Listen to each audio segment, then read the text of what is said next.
길바닥에 나앉아 밥 한 끼를 구걸하던 8살까지 아이. 모두가 그의 더러운 손을 피해 돌아섰지만 시장에서 제일 무서운 욕쟁이 할머니만은 다르게 굴었다. 거기서 청승 떨지 말고 썩 들어와 밥이나 먹고 가. 투명한 욕설 뒤에 감춰진 한 끼의 따뜻한 국밥. 하지만 그 순간 할머니도 이 아이가 자신의 파멸을 막을 유일한 존재가 될 줄은 상상하지 못했다. 이 소년의 머릿속에는 세상을 놀라게 할 천재적인 비밀이 잠들어 있었으니까. 목숨을 건 거짓말과 탐욕스러운 음모가 그들을 가둔 채 재판장은 최후의 결전장이 된다. 그리고 모두의 예상을 뒤엎는 어린 증인의 한마디. 그것은 단순한 증언이 아닌 완벽한 재현이었다. 이틴 왕의 그림자, 피로 쓰인 진실. 당신은 지금껏 믿어온 모든 것을 의심하게 될 것입니다. 밥 한 끼만 주십시오. 밥 한 끼만 주세요. 며칠을 굶었습니다. 거기서 청승 떨지 말고 썩 들어와 밥이나 먹고 가. 모두 더럽다고 피하던 거지 아이. 그런데 시장에서 통독종으로 소문난 욕쟁이 할머니가 하필이면 이 녀석에게만 국밥을 내준 이유가 뭘까요? 최송화 야담 채널에 오신 걸 환영합니다. 구독해주시면 감사하겠습니다. 이 이야기는 찬바람이 불던 늦가을 새벽이었습니다. 한양 장터 끝자락에 자리한 김영자의 허름한 국밥집. 이른 살 가까운 영자 할머니의 국밥집 불뚝에서 하얀 연기가 피어올랐습니다. 날이 채 밝기도 전 할머니는 가게의 문을 열고 마당을 쓸기 시작했습니다. 빗자루를 휘두르던 할머니의 손이 멈칫했습니다. 장독대 뒤 웅크린 검은 물체가 보였습니다. 할머니가 빗자루로 톡톡 건드리자 그것이 움직였습니다. 내국물이 흐르는 얼굴의 8살까지 아이 철이가 화들짝 놀라며 눈을 떴습니다. 아이는 겁에 질린 눈으로 할머니를 올려다보았습니다. 할머니가 큰 소리로 외쳤습니다. 에잇, 아침부터 재수없게 장사 망치지 말고 저리 가. 하지만 아이는 일어날 힘조차 없었습니다. 철이의 앙상한 갈비뼈가 남루한 옷 사이로 드러나 있었습니다. 맨발은 동상으로 퉁퉁 부어 있었습니다. 아이가 떨리는 목소리로 밥 한 끼만 달라고 애원했습니다. 며칠을 굶었다고 말했습니다. 할머니의 눈빛이 흔들렸습니다. 쫓아내려던 손이 공중에서 멈췄습니다. 할머니는 혀를 차며 돌아섰습니다. 거기서 청승 떨지 말고 썩 들어와 밥이나 먹고 가. 투명한 목소리였지만 그 속에는 따뜻함이 담겨 있었습니다. 철이는 믿기지 않는다는 듯 눈을 깜빡였습니다. 아이는 비틀거리며 할머니의 뒤를 따라 가게 안으로 들어갔습니다. 부엌에서 국을 끓이던 할머니가 뚝배기에 국밥을 퍼 담았습니다. 고기를 듬뿍 담은 뜨끈한 국밥이었습니다. 할머니가 아이 앞에 국밥을 내려놓으며 남기면 혼난다고 말했습니다. 철이는 뜨거운 국물을 허겁지겁 마셨습니다. 뜨거운 국물이 목구멍을 타고 내려가자 아이의 눈에서 눈물이 뚝뚝 흘러내렸습니다. 서러움과 고마움이 뒤섞인 눈물이었습니다. 할머니는 그 모습을 보며 몰래 눈시울을 붉혔습니다. 부엌으로 돌아선 할머니가 혼잣말처럼 중얼거렸습니다. 쓸데없이 눈물이 다 난다고 말했습니다. 아이는 국밥 한 그릇을 깨끗이 비우고 나서야 숨을 제대로 쉬었습니다. 할머니가 물그릇을 건네며 이름이 무엇이냐고 물었습니다. 아이가 작은 목소리로 대답했습니다. 철이라고 불립니다. 할머니가 부모는 어디 계시냐고 다시 물었습니다. 철이는 고개를 떨구고 없다고 대답했습니다. 할머니는 더 이상 묻지 않았습니다. 국밥을 다 먹은 철이가 일어서려 했습니다. 할머니가 어디 가려고 하느냐고 물었습니다. 철이는 은혜를 갚으려 일을 해야 한다고 대답했습니다. 할머니가 코웃음을 치며 말했습니다. 그 꼴로 무슨 일을 하겠느냐? 그냥 가. 하지만 철이는 마당으로 나가 빗자루를 들었습니다. 아이는 비틀거리면서도 마당을 쓸기 시작했습니다. 할머니는 그 모습을 보며 아무 말도 하지 않았습니다. 해가 중천에 떴습니다. 점심 손님들이 하나둘 들어오기 시작했습니다. 철이는 마당 구석에 쪼그리고 앉아 할머니가 일하는 모습을 지켜봤습니다. 점심 장사가 끝나자 할머니가 남은 밥을 철이에게 내밀었습니다. 먹고 가라고 말했습니다. 철이는 또다시 고개를 숙이며 밥을 받았습니다. 해가 저물자 철이는 일어섰습니다. 가야 한다고 말했습니다. 할머니가 어디로 가느냐고 물었습니다. 철이는 대답하지 못했습니다. 갈 곳이 없었기 때문입니다. 할머니가 한숨을 쉬며 말했습니다. 오늘은 마당에서나 자고 가. 밤에 얼어 죽을 거야. 철이의 눈이 커졌습니다. 정말 괜찮으냐고 물었습니다. 할머니가 투명하게 대꾸했습니다. 한 번만이야. 내일은 알아서 해야지. 철이는 마당 구석 처마 밑에 몸을 웅크렸습니다. 할머니는 방으로 들어갔지만 잠이 오지 않았습니다. 한밤중 할머니가 몰래 밖을 내다봤습니다.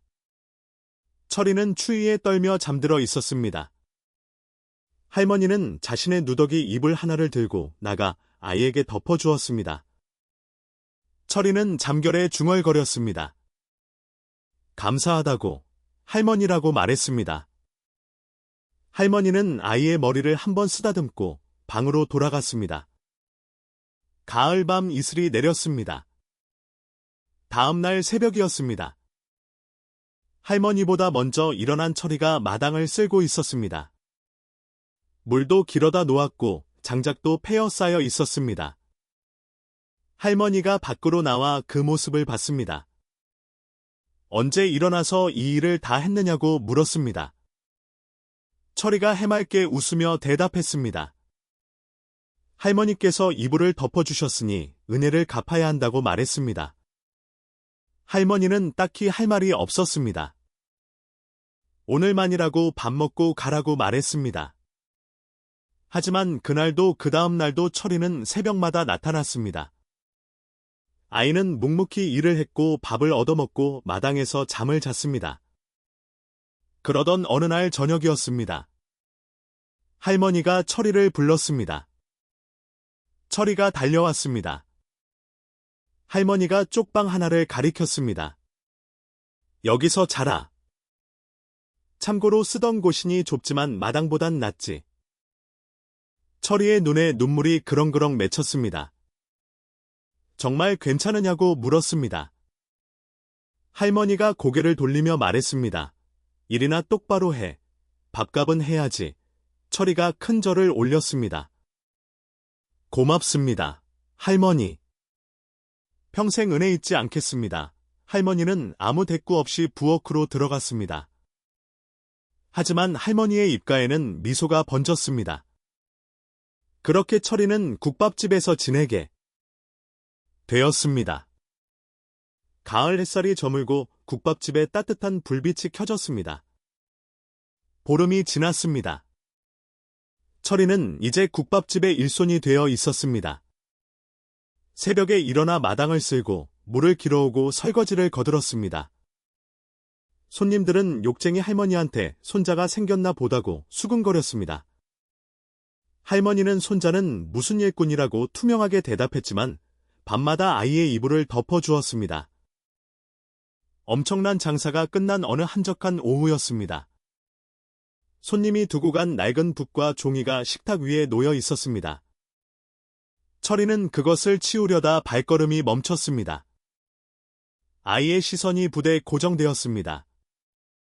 아이의 눈빛이 변했습니다. 할머니가 부엌에서 일하는 사이 철이는 천천히 붓을 집어들었습니다. 손이 떨렸습니다.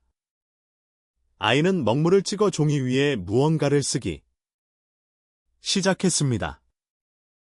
붓끝이 종이 위를 미끄러지듯 움직였습니다. 마치 붓과 아이의 손이 하나가 된 듯했습니다. 잠시 후 그를 모르는 할머니가 부엌에서 나왔습니다. 할머니는 철이에게 그것을 치우라고 말하려다 멈췄습니다. 할머니의 말이 끊겼습니다. 종이를 본 할머니의 눈이 커졌습니다. 종이에는 어린아이의 솜씨라고는 믿기 힘든 글씨가 적혀 있었습니다. 힘차고 유려한 필체의 한시였습니다. 글자 하나하나가 살아 움직이는 듯했습니다.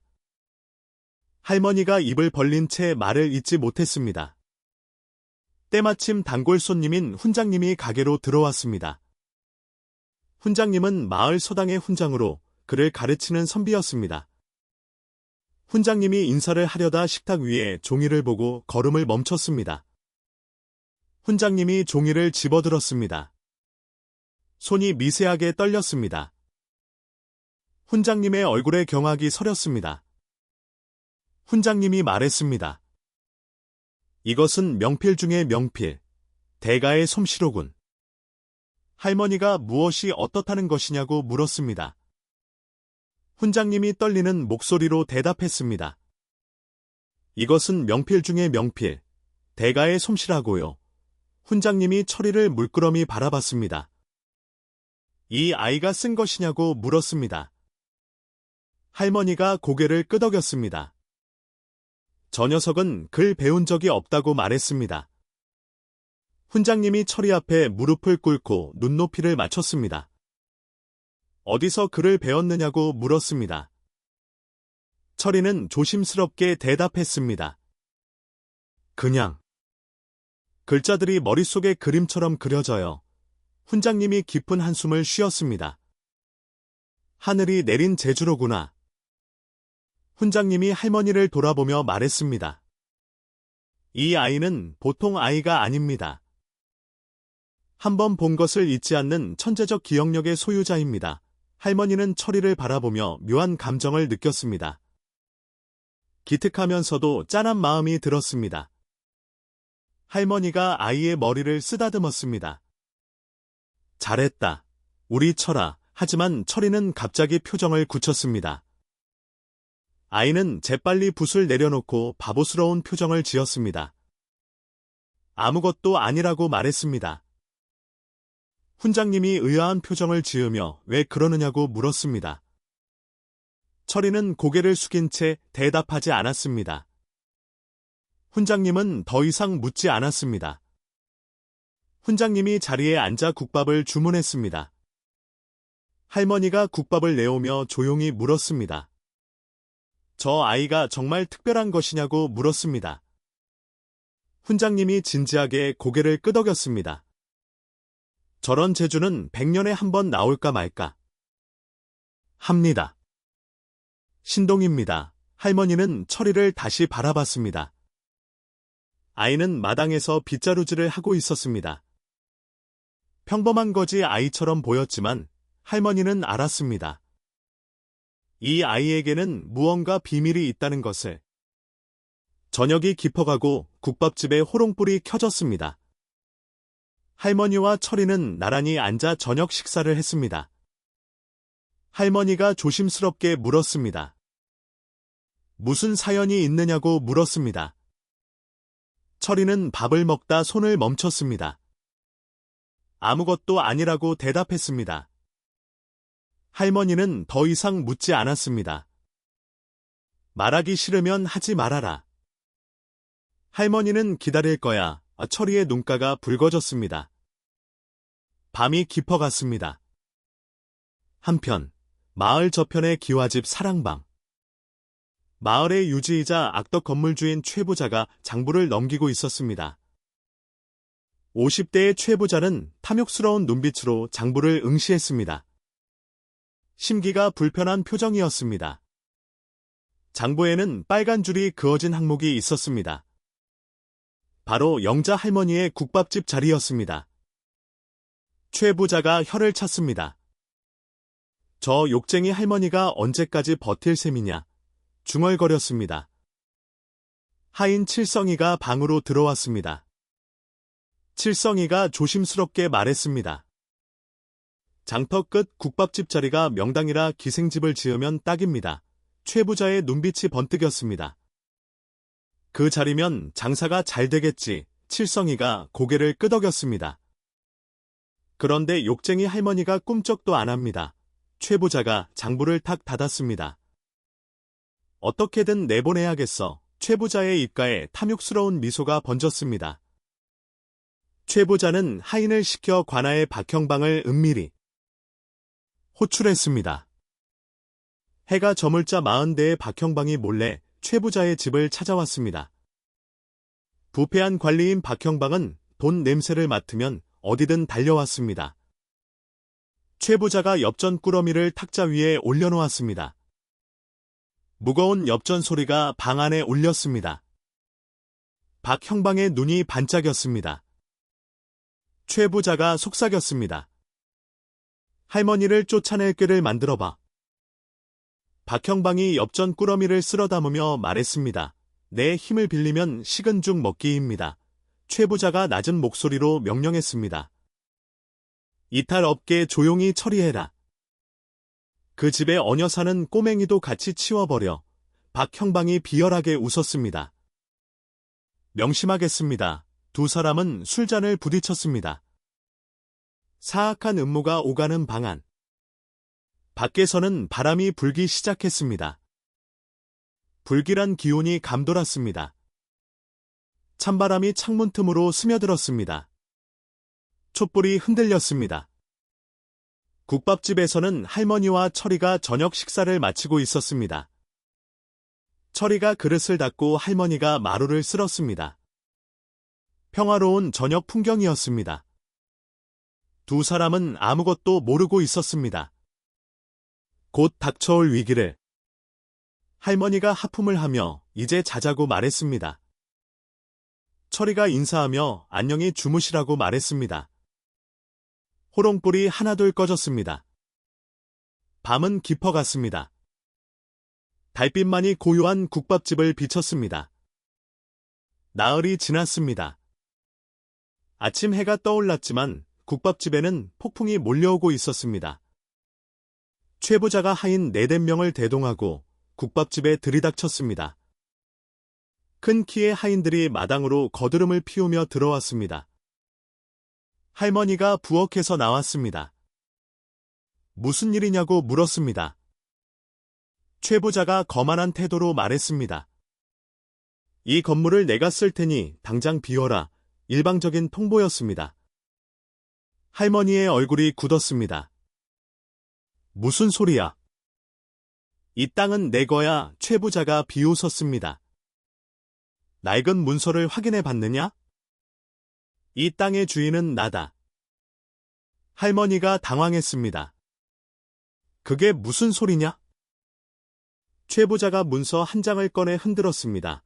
30해 전 너희 남편이 빚을 못 갚아서 땅 문서를 내게 넘긴 거야. 그동안은 봐줬지만 이제 내가 쓸 때가 됐지. 할머니는 말문이 막혔습니다. 그런 사실을 몰랐습니다. 할머니의 목소리가 떨렸습니다. 30해 동안 지켜온 내 터전이야. 제발. 최 부자가 손을 저었다. 법대로 하면 내가 이길 것. 같으냐? 좋은 말 할 때 나가라. 할머니는 국자를 들고 단호하게 말했습니다. 못 나간다. 절대 못 나간다. 최 부자의 하인들이 위험을 잡기 시작했습니다. 하인 하나가 식탁을 거칠게 밀었습니다. 그릇 몇 개가 바닥에 떨어져 깨졌습니다. 할머니가 소리쳤습니다. 내 집에서 행패 부리지 마. 구석에서 이를 지켜보던 철이의 눈빛이 매섭게 변했습니다. 아이의 작은 주먹이 꽉 쥐어졌습니다.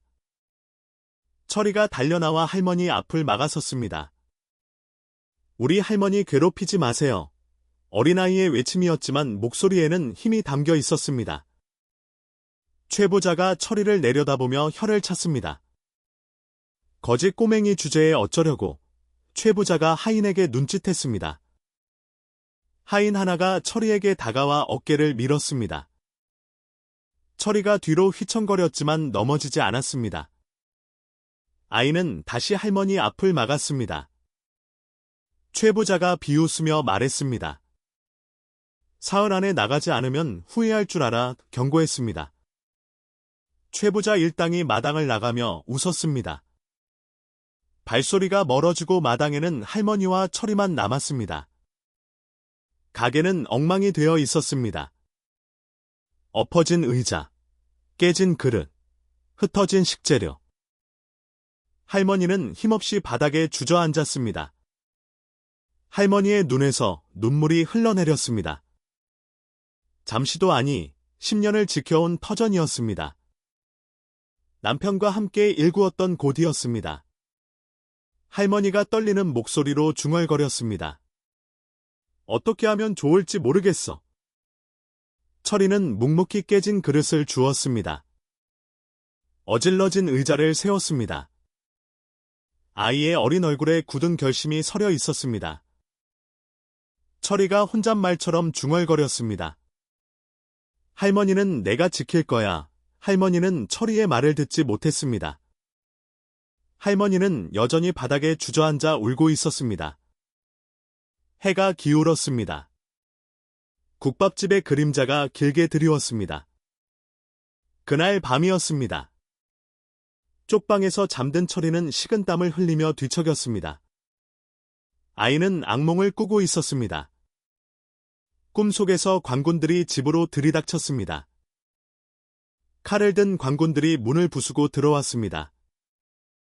횃불의 불빛이 어둠을 가르며 흔들렸습니다. 아버지가 다급하게 철이를 장롱 속에 숨겼습니다. 아버지의 손이 떨리고 있었습니다. 아버지가 속삭였습니다.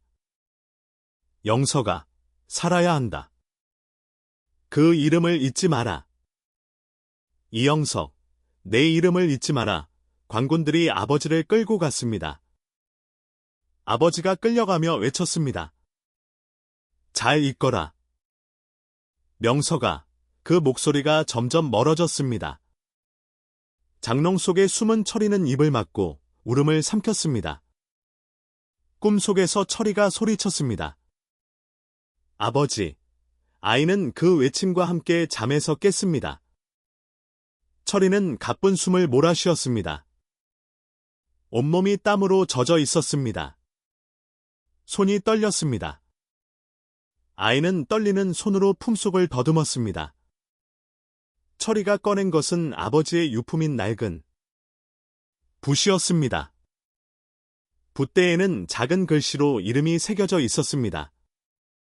이명석. 아이의 진짜 이름이었습니다. 철이의 눈에 눈물이 고였습니다. 아이는 붓을 가슴에 꼭 안았습니다. 밤은 깊어갔고 아이는 다시 잠들지 못했습니다. 다음 날 아침이었습니다. 할머니는 잠을 설쳤는지 눈가에 다크서클이 짙었습니다. 철이는 평소와 다름없이 마당을 쓸었습니다. 하지만 아이의 눈빛은 어제와 달랐습니다. 무언가 결심한 듯한 단호함이 서려 있었습니다. 할머니가 부엌에서 국밥 준비를 했습니다. 손님들이 하나둘 들어오기 시작했습니다. 평범한 아침이었지만 할머니의 마음은 무겁기만 했습니다. 이제 가게를 떠나야 한다는 생각에 국자를 잡은 손에 힘이 들어가지 않았습니다. 점심때였습니다. 훈장님이 가게에 들어왔습니다. 훈장님은 할머니의 표정을 보고 무언가 잘못되었다는 것을 직감했습니다. 훈장님이 조용히 물었습니다. 무슨 일이냐고 물었습니다. 할머니는 눈물을 참으며 최 부자의 횡포를 이야기했습니다. 나흘 안에 가게를 비워야 한다고 말했습니다. 훈장님의 얼굴이 굳어졌습니다. 훈장님이 말했습니다. 최 부자는 마을의 악덕지주로 유명합니다. 관아와도 결탁되어 있어 맞서기 어렵습니다. 할머니의 어깨가 축 처졌습니다. 그렇다면 방법이 없다는 말이었습니다. 훈장님이 안타까운 표정으로 말을 이었습니다. 하지만 정식으로 관아에 민원을 넣으면 조금이나마 시간을 벌 수 있을 겁니다. 할머니가 고개를 끄덕였습니다. 그것이라도 해봐야겠어. 구석에서 이 대화를 듣고 있던 철이의 눈빛이 번뜩였습니다. 아이는 조용히 자리를 떠났습니다. 그날 오후였습니다. 철이는 몰래 최 부자의 집 근처로 갔습니다. 아이는 담장 밖에 숨어서 집안의 움직임을 살폈습니다. 해가 질 무렵 박형방이 다시 최 부자의 집을 찾아왔습니다. 두 사람은 사랑방에서 은밀한 대화를 나눴습니다. 철이는 창문 아래 몸을 숨긴 채 귀를 기울였습니다. 최 부자의 목소리가 들려왔습니다. 할머니가 관아에 민원을 넣을 것 같아 박형방이 비웃으며 대답했습니다. 걱정할 것 없습니다. 독초를 국밥에 넣었다는 누명을 씌우면 단번에 끝납니다. 최 부자가 그것이 과연 먹힐 것이냐고 물었습니다. 박형방이 자신만만하게 대답했습니다. 증인도 이미 매수해뒀습니다. 내일 당장 할머니를 관아로 끌고 가겠습니다. 두 사람의 음흉한 웃음소리가 새어 나왔습니다. 철이는 숨을 죽인 채 모든 대화를 듣고 있었습니다. 아이의 눈빛이 차갑게 가라앉았습니다. 철이는 천재적 기억력으로 두 사람의 대화를 한 글자도 빠짐없이 머릿속에 새겼습니다. 대화가 끝나고 박형방이 집을 나섰습니다. 철이는 재빨리 몸을 숨겼습니다. 형방이 지나가자 철이는 국밥집으로 달려갔습니다. 숨이 가쁘지만 아이는 쉬지 않고 달렸습니다. 국밥집에 돌아온 철이는 할머니를 찾았습니다. 할머니가 부엌에서 설거지를 하고 있었습니다. 철이가 급하게 말했습니다. 할머니, 큰일 났어요. 할머니가 놀라 돌아봤습니다. 철이가 숨을 고르며 최 부자와 박형방의 음모를 이야기했습니다. 독초 누명을 씌워 관아로 끌고 갈 거라고 말했습니다. 할머니의 얼굴이 새하얗게 질렸습니다. 할머니가 떨리는 목소리로 물었습니다. 그게 정말이야? 어떻게 알았니? 철이는 최 부자 집에서 직접 들었다고 대답했습니다. 할머니가 아이의 어깨를 붙잡았습니다. 왜 위험한 곳에 갔어? 들켰으면 어쩔 뻔했어. 철이가 고개를 저었다. 할머니를 지켜야 해서요. 전 괜찮아요. 할머니의 눈에서 눈물이 흘러내렸습니다. 할머니가 아이를 꼭 안았습니다. 고맙다. 우리 철아. 하지만 할머니는 이미 각오하고 있었습니다. 어차피 싸워봐야 이길 수 없다는 것을. 할머니가 한숨을 쉬며 말했습니다. 내일 관아에 끌려가면 순순히 따라가마. 철이만은 안전해야 해. 철이가 고개를 저었습니다. 아니에요. 할머니. 제게 방법이 있어요. 할머니가 의아한 표정으로 아이를 바라봤습니다. 철이가 말했습니다. 제 기억력으로 두 사람의 대화를 증언하겠어요. 관아에서 진실을 밝히겠어요. 할머니가 고개를 저었다. 너무 위험해. 네가 나설 일이 아니야. 하지만 철이의 눈빛은 확고했습니다. 할머니는 저를 살려주셨어요. 이번엔 제가 할머니를 지킬 차례예요. 할머니는 아무 말도 할 수 없었습니다. 가슴이 뜨거워졌습니다. 밤이 깊어갔습니다. 다음 날 아침이었습니다. 예상대로 관군들이 국밥집으로 들이닥쳤습니다. 박형방이 앞장서서 들어왔습니다. 박형방이 큰 소리로 외쳤습니다.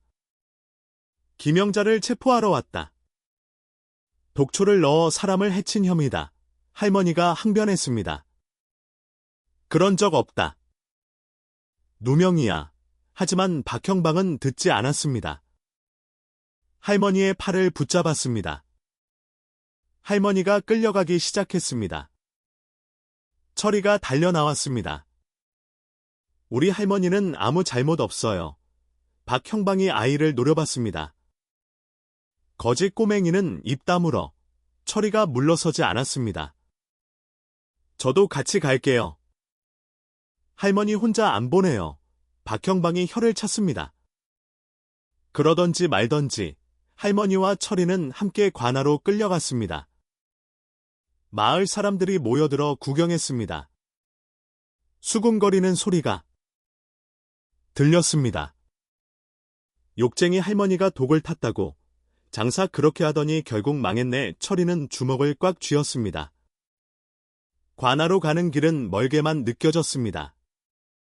관아에 도착했습니다.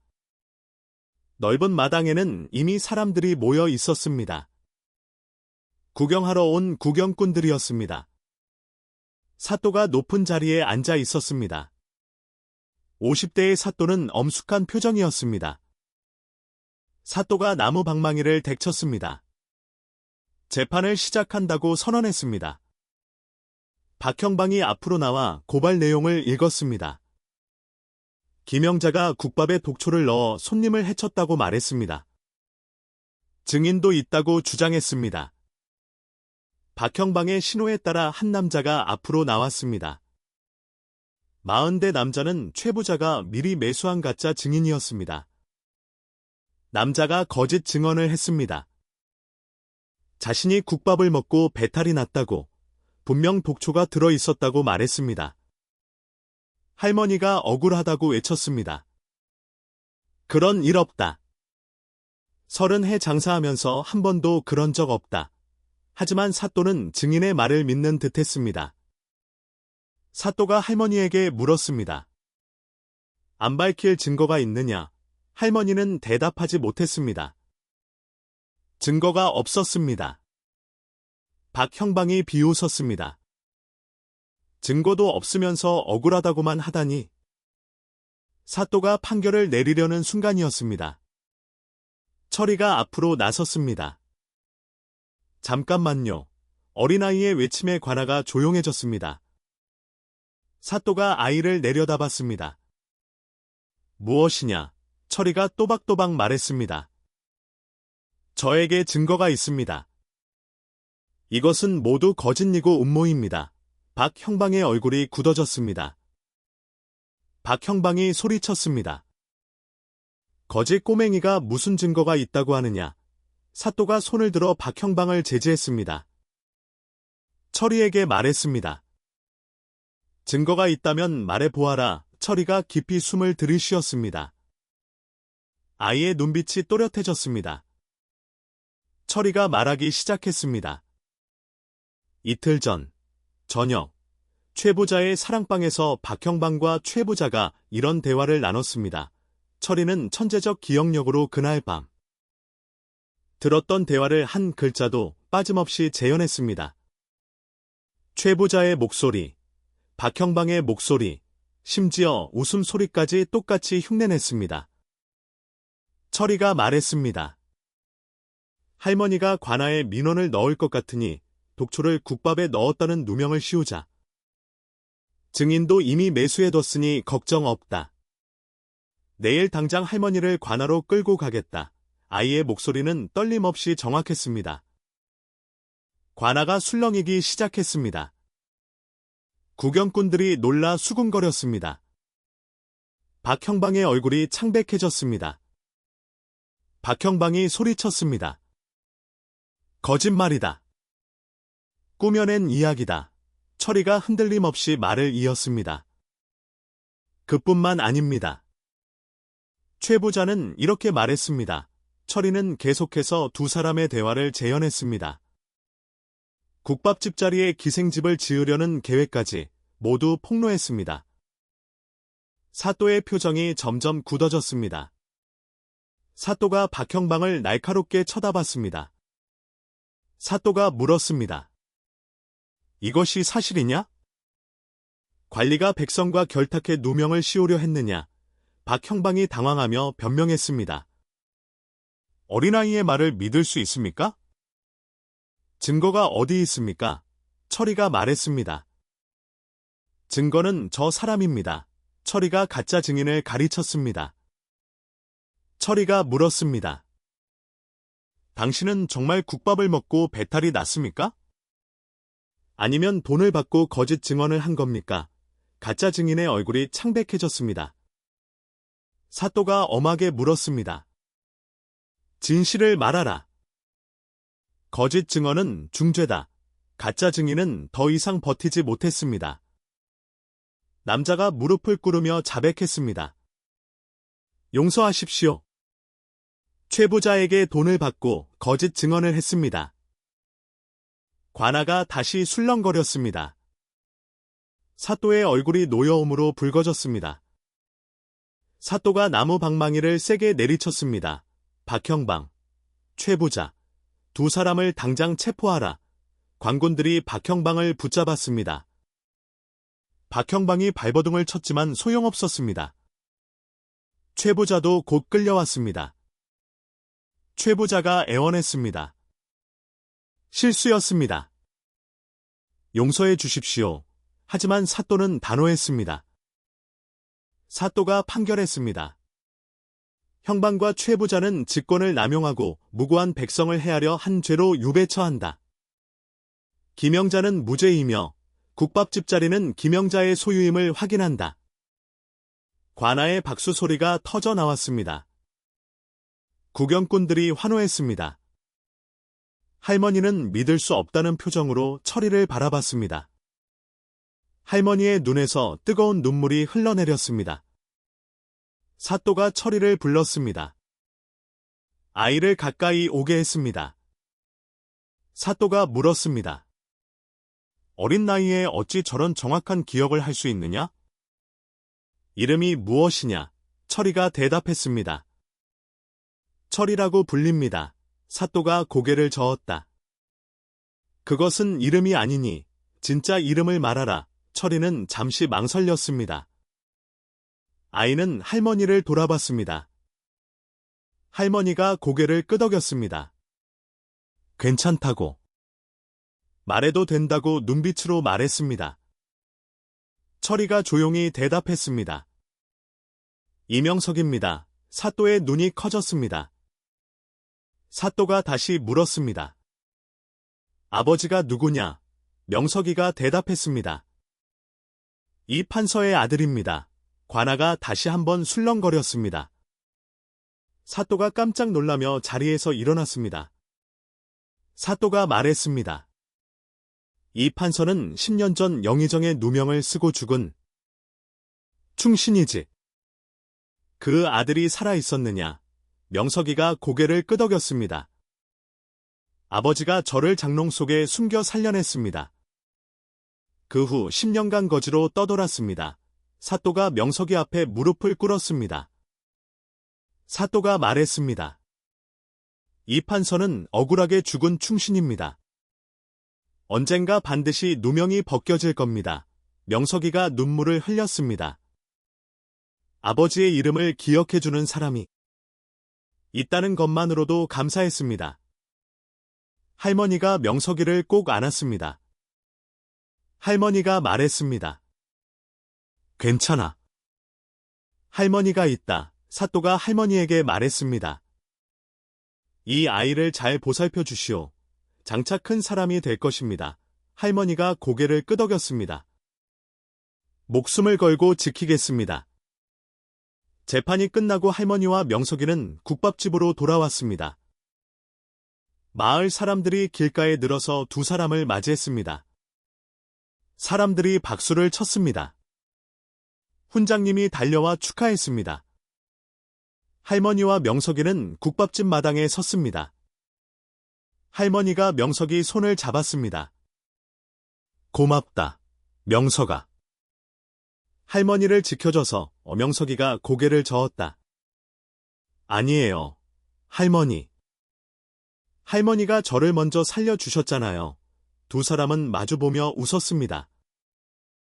해가 저물고 국밥집에 따뜻한 불빛이 켜졌습니다. 이제 두 사람에게는 평화가 찾아왔습니다. 하지만 명석이의 진짜 이야기는 이제부터 시작이었습니다. 그날 밤이었습니다. 국밥집 작은 방에서 할머니와 명석이가 마주 앉았습니다. 호롱불 아래에 할머니가 조용히 물었습니다. 이제 어떻게 할 거니? 진짜 이름도 밝혔으니 위험할 수 있다. 명석이가 대답했습니다. 할머니 곁에 있고 싶어요. 어디도 가고 싶지 않아요. 할머니의 눈시울이 붉어졌습니다. 할머니가 말했습니다. 그러면 안 된다. 명석이는 공부를 해야 해. 아버지의 누명을 벗기려면 과거에 급제해야 한다. 명석이가 고개를 저었다. 할머니와 헤어지기 싫어요. 할머니가 명석이의 손을 꼭 잡았습니다.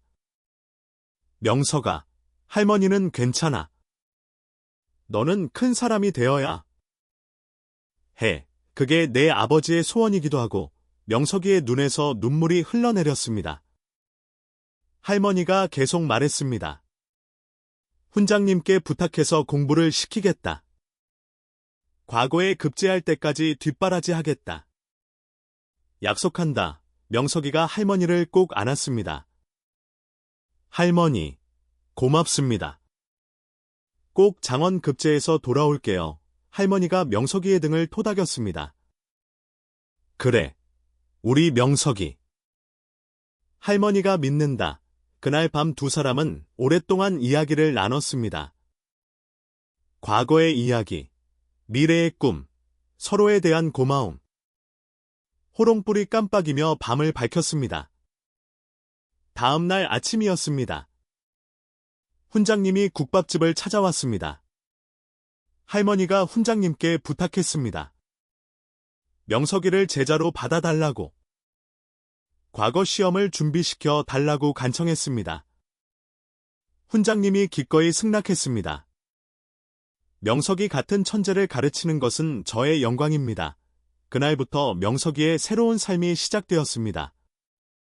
낮에는 국밥집을 거들고 오후에는 서당에서 공부했습니다.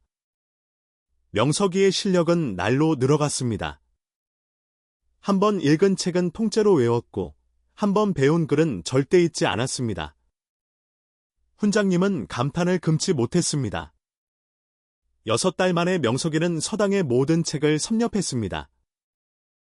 훈장님이 할머니에게 말했습니다. 더 이상 제가 가르칠 것이 없습니다. 한양의 큰 서당으로 보내야 합니다. 할머니는 망설였습니다.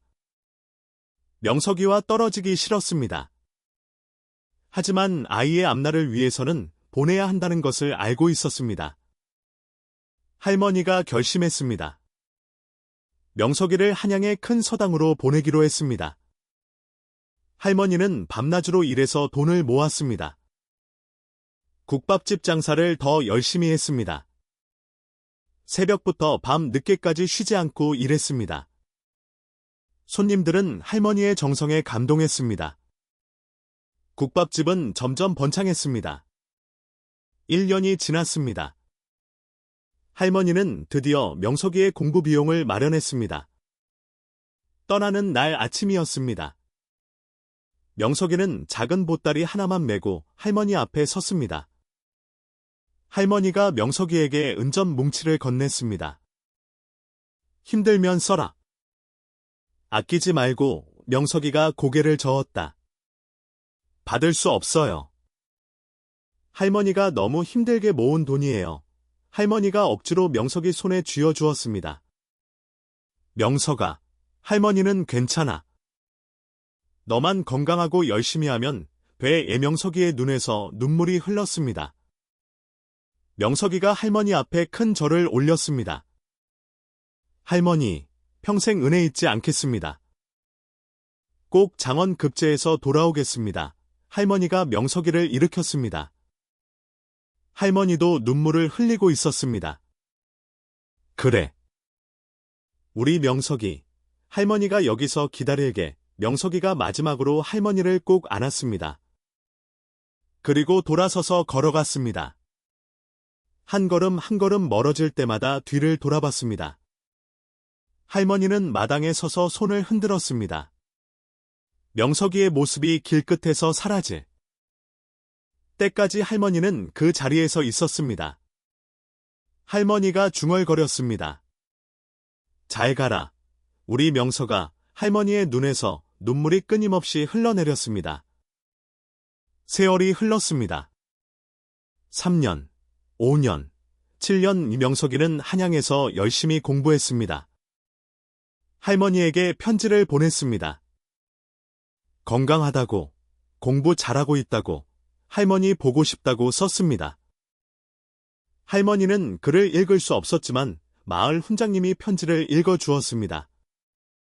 할머니는 편지를 품에 소중히 간직했습니다. 밤마다 편지를 꺼내보며 명석이를 그리워했습니다. 할머니는 국밥집을 지키며 하루하루를 보냈습니다. 손님들에게 정성껏 국밥을 내었습니다. 매일 아침 장독대 앞에서 명석이 안녕을 빌었습니다. 할머니의 머리는 점점 더 하얗게 새어갔습니다. 허리도 점점 굽어갔습니다. 하지만 할머니는 명석이를 기다리며 견뎌냈습니다. 10년이 흘렀습니다. 할머니는 이제 80살 가까이 되었습니다. 봄이 왔습니다. 과거 시험이 있는 해였습니다. 할머니는 매일 기도했습니다. 명석이가 꼭 급제하기를 빌었습니다. 과거 시험장. 수많은 선비들이 모여 시험을 치렀습니다. 그 중에 이명석도 있었습니다. 18살이 된 명석이는 건장한 청년으로 자라 있었습니다. 하지만 눈빛만은 여전히 맑고 순수했습니다. 명석이는 답안지 앞에 앉았습니다. 시험 문제를 읽었습니다. 명석이의 천재적 기억력이 발휘되었습니다. 읽었던 모든 책의 내용이 머릿속에 그림처럼 떠올랐습니다. 명석이는 붓을 들었습니다. 10년 전 국밥집에서 처음 붓을 잡았던 그때처럼 붓끝이 종이 위를 미끄러졌습니다. 유려한 글씨가 답안지를 채워갔습니다. 명석이는 완벽한 답안을 작성했습니다. 시험이 끝났습니다. 며칠 후 합격자 발표가 있었습니다.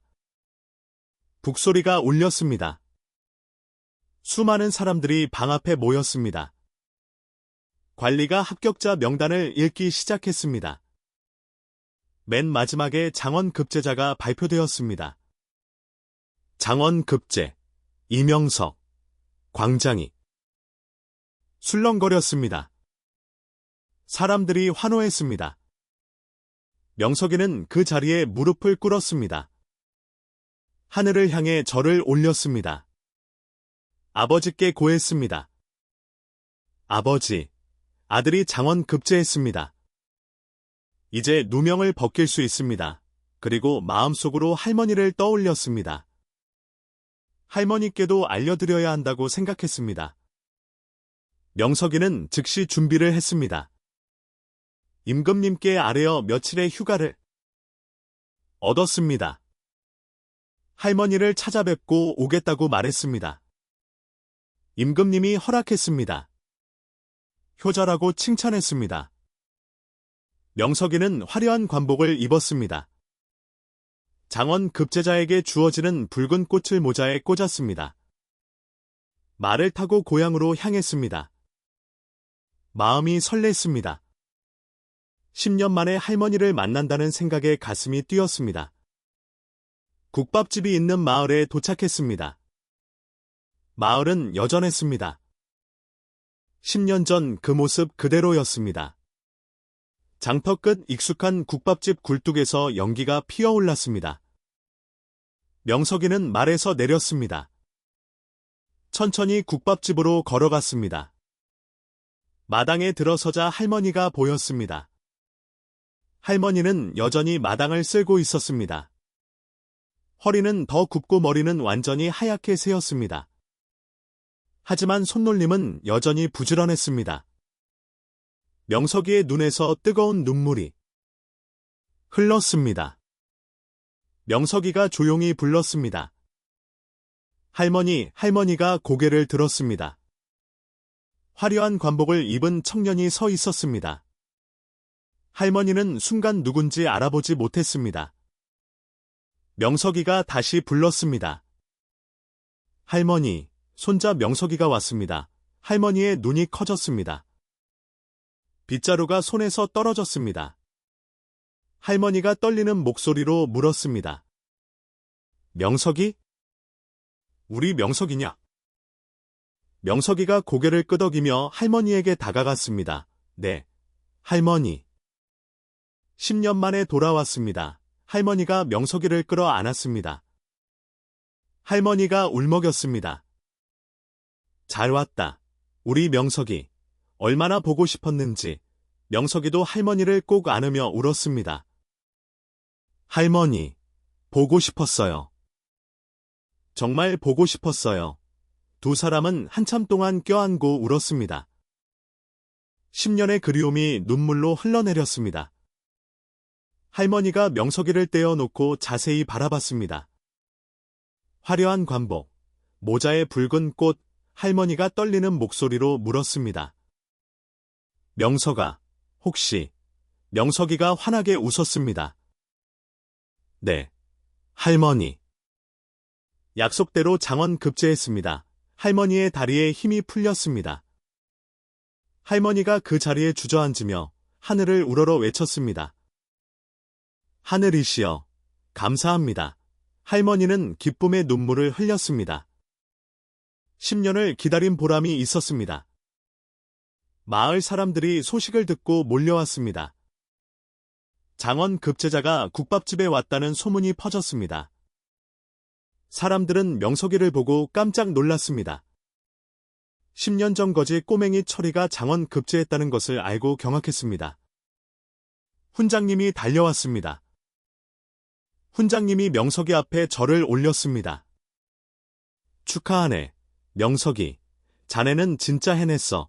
명석이가 훈장님께 정중히 인사했습니다. 스승님 덕분입니다. 고맙습니다. 마을 사람들이 축하 인사를 건넸습니다. 국밥집은 사람들로 가득 찼습니다. 명석이는 할머니 곁에 앉아 지난 10년의 이야기를 들려주었습니다. 한양에서의 공부, 어려웠던 순간들, 할머니를 그리워했던 밤들. 할머니는 명석이의 손을 꼭 잡고 이야기를 들었습니다. 할머니가 말했습니다. 고생 많았다. 정말 자랑스럽다. 명석이가 대답했습니다. 할머니가 계셨기에 가능했습니다. 할머니가 저를 살려주지 않으셨다면 오늘의 제가 없었을 거예요. 할머니가 고개를 저었다. 아니다. 명석아, 내 노력이 만든 결과야. 명석이가 품에서 무언가를 꺼냈습니다. 비단 보자기에 쌓인 무거운 물건이었습니다. 명석이가 할머니께 건넸습니다. 할머니, 이것은 임금님께서 하사하신 황금입니다. 할머니께 드리고 싶습니다. 할머니가 손사래를 쳤습니다. 받을 수 없다. 너무 귀한 것이다. 명석이가 할머니의 손에 쥐어 주었습니다. 할머니, 10년 전 할머니께서 밥 한 그릇을 주셨을 때 제 인생이 바뀌었습니다. 이것은 그 은혜의 만분의 1도 안 됩니다. 할머니의 눈에서 또다시 눈물이 흘렀습니다. 고맙다, 명석아. 명석이가 할머니를 안았습니다. 아니에요, 할머니. 제가 더 고맙습니다. 해가 저물었습니다. 명석이는 며칠간 국밥집에 머물렀습니다. 할머니와 함께 식사하고 이야기하고 옛 추억을 나눴습니다. 명석이는 할머니에게 약속했습니다. 한양에서 자리를 잡으면 할머니를 모시겠다고, 평생 함께 살겠다고 말했습니다. 할머니가 고개를 저었다. 할머니는 이곳이 좋다. 국밥집이 좋다. 명석이가 그렇다면 자주 찾아뵙겠다고 약속했습니다. 할머니가 웃으며 고개를 끄덕였습니다. 명석이는 또한 아버지의 누명을 벗기기 위해 노력하겠다고 다짐했습니다. 임금님께 아뢰어 아버지의 영의정 사건을 재조사하겠다고 말했습니다. 할머니가 명석이의 손을 꼭 잡았습니다. 조심하라고, 무리하지 말라고 당부했습니다. 명석이가 약속했습니다. 며칠 후 명석이는 다시 한양으로 돌아가야 했습니다. 떠나는 날 아침이었습니다. 할머니가 명석이를 위해 특별히 국밥을 끓였습니다. 10년 전 처음 먹었던 그 국밥이었습니다. 고기를 듬뿍 넣은 뜨끈한 국밥. 명석이는 한 숟가락 한 숟가락 정성껏 먹었습니다. 눈물이 났습니다. 할머니의 사랑이 느껴졌습니다. 국밥을 다 먹고 명석이가 일어섰습니다. 할머니 앞에 큰 절을 올렸습니다. 할머니, 다녀오겠습니다. 건강하세요. 할머니가 명석이를 일으켰습니다. 그래, 조심해서 가거라. 할머니는 여기서 기다릴게. 명석이가 말해. 올랐습니다. 할머니는 마당에서 손을 흔들었습니다. 명석이도 말 위에서 손을 흔들었습니다. 명석이가 천천히 멀어졌습니다. 할머니는 명석이의 모습이 완전히 사라질 때까지 그 자리에서 있었습니다. 할머니가 하늘을 보며 중얼거렸습니다. 감사하다. 명석이를 보내주셔서 감사하다. 할머니의 얼굴에는 평화로운 미소가 번졌습니다. 세월이 또 흘렀습니다. 명석이는 한양에서 고위 관직에 올랐습니다. 아버지의 영의정 사건을 재조사하여 마침내 누명을 벗겼습니다. 아버지는 역적이 아니라 충신이었음이 밝혀졌습니다.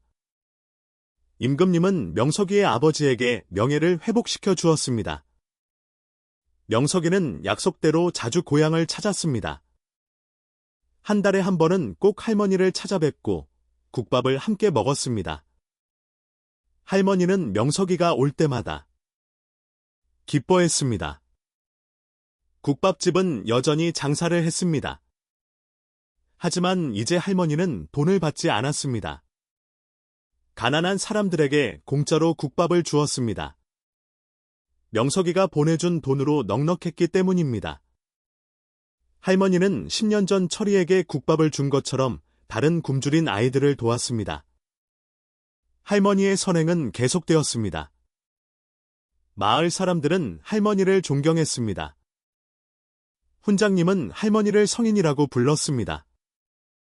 국밥 한 그릇으로 한 아이의 인생을 바꾸고 나라의 인재를 길러냈다고 칭송했습니다. 할머니는 그저 겸손하게 웃었습니다. 자신은 아무것도 한 것이 없다고, 명석이가 잘해서 그렇다고 말했습니다. 하지만 모두가 알고 있었습니다. 할머니의 따뜻한 마음이 모든 것을 가능하게 했다는 것을. 5년 후였습니다. 할머니는 83살이 되었습니다. 몸이 많이 약해졌습니다. 더 이상 국밥집을 운영할 수 없었습니다. 명석이가 할머니를 한양으로 모셨습니다.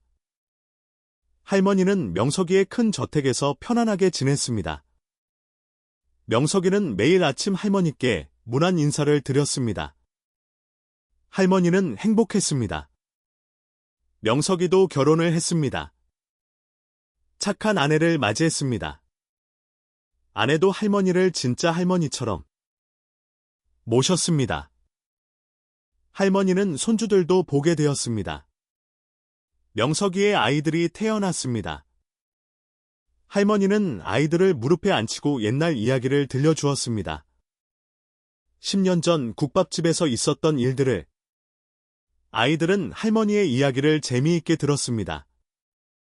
할머니는 늘 강조했습니다. 작은 친절이 세상을 바꿀 수 있다고, 진심은 반드시 통한다고 말했습니다. 아이들은 할머니의 가르침을 가슴에 새겼습니다. 할머니는 85살에 편안히 눈을 감았습니다. 명석이가 할머니의 손을 잡고 있었습니다. 할머니는 마지막 순간까지 웃고 있었습니다. 할머니가 마지막으로 명석이에게 말했습니다. 명석아, 할머니는 행복했다. 너를 만나서 엄영석이가 눈물을 흘리며 대답했습니다. 저도 행복했어요. 할머니. 할머니 덕분에 살 수 있었어요. 할머니가 눈을 감았습니다. 평화로운 얼굴이었습니다. 명석이는 할머니의 장례를 성대하게 치렀습니다. 나라의 고위 관리들이 모두 조문을 왔습니다. 임금님도 조의를 표했습니다. 할머니의 선행이 나라에 큰 인재를 길러냈다고 칭송했습니다. 할머니는 국밥집이 있던 마을에 묻혔습니다. 할머니가 사랑했던 그 장터 근처였습니다. 명석이는 할머니의 묘 앞에 비석을 세웠습니다. 비석에는 이렇게 새겨졌습니다. 밥 한 그릇으로 한 아이를 살리고 그 사랑으로 나라의 기둥을 세우신 분. 여기 김영자 할머니 잠들다. 명석이는 평생 할머니를 잊지 않았습니다. 매년 할머니의 기일이면 묘를 찾아 절을 올렸습니다. 명석이는 할머니의 정신을 이어받았습니다. 가난한 백성들을 돕고 어려운 사람들에게 손을 내밀었습니다. 명석이는 훌륭한 관리가 되어 백성들의 존경을 받았습니다. 명석이의 자녀들도 할머니의 가르침을 기억했습니다. 대대로 선행을 베풀었습니다. 세월이 흘러 수십 년이 지났습니다. 국밥집이 있던 자리에는 작은 사당이 세워졌습니다. 마을 사람들이 할머니를 기리기 위해 만든 것이었습니다. 사당에는 할머니의 영정이 모셔졌습니다. 마을 사람들은 매년 제사를 지냈습니다. 할머니의 이야기는 대대로 전해졌습니다. 밥 한 그릇이 한 아이의 인생을 바꾸고 나라를 위한 인재를 만들었다는 이야기. 작은 선행이 얼마나 큰 결실을 맺을 수 있는지를 보여주는 이야기. 진심은 반드시 통한다는 교훈을 담은 이야기. 사람들은 이 이야기를 들으며 감동했습니다. 그리고 다짐했습니다. 자신도 작은 선행을 베풀겠다고, 어려운 사람을 도와주겠다고. 할머니와 명석이의 이야기는 이렇게 오래오래 전해졌습니다. 그리고 지금도 전해지고 있습니다. 밥 한 그릇의 기적. 작은 친절이 만든 아름다운 기적 이야기입니다. 해가 지고 마을에 석양빛이 물들었습니다. 사당 앞을 지나가는 사람들이 고개를 숙여 인사했습니다. 할머니의 영정 앞에는 따뜻한 국밥 한 그릇이 놓여 있었습니다. 마을 사람들이 매일 바치는 공양이었습니다. 국밥에서 김이 모락모락 피어올랐습니다. 마치 할머니의 따뜻한 마음이 아직도 살아있는 것처럼. 저 멀리서 종소리가 울렸습니다. 평화로운 마을의 저녁이었습니다. 할머니의 사랑은 영원히 기억될 것입니다. 작은 선행은 결코 헛되지 않습니다. 인심은 반드시 보답받습니다. 밥 한 그릇이 바꾼 두 사람의 인생. 그것은 우리 모두에게 주는 교훈입니다. 오늘 하루 누군가에게 작은 친절을 베풀어 보세요. 그것이 누군가의 인생을 바꿀 수도 있습니다. 국밥 한 그릇처럼.